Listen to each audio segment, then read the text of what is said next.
Хиха. Днеска ще правим ефтината версия на Спрайт. Спранк. Сам да донеса нещата. Какво ще ни трябва? Една чаша прясна минерална чешмянка, нож и тик-так спрайт. Какво ще направим? Този тик-так спрайт ще го направим на прах. Ето така, като го сипваме целия и го правим на... Това е за мен.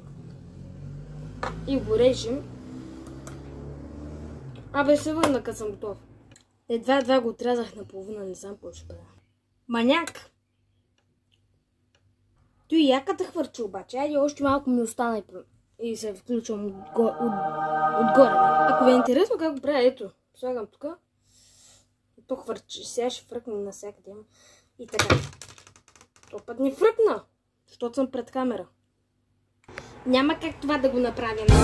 Забравете. Ще продължава. Сега ще го изсипим този бъркоч. Това. Поплокна. И ще го бъркам, докато стане нещо. Чай да ги сипя. И прилича на царевичка във вода.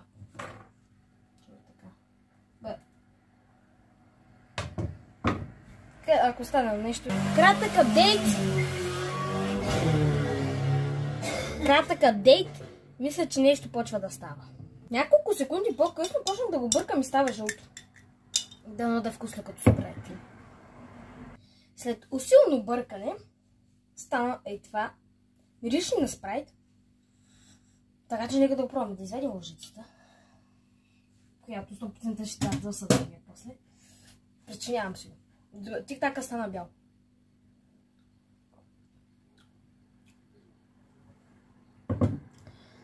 Драги игра. Има вкусна вода.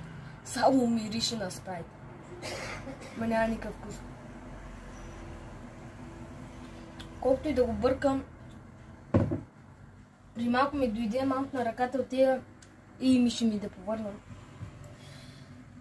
Какво да кажа? Тик-така може и да има вкус. Чакайте само да видим дали има вкус. Вижте тик-така колко е малък. Лъжичка. Вкусът е там дори е по-кисел.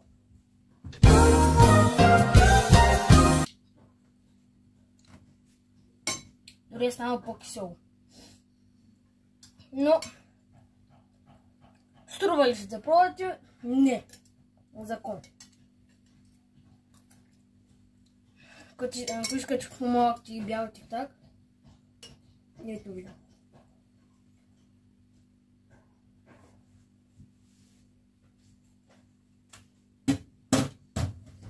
Амен.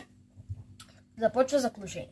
Забравих да кажа, абонирайте се за канала, иначе ще съжалявате. Бъси към сънеление. Първо.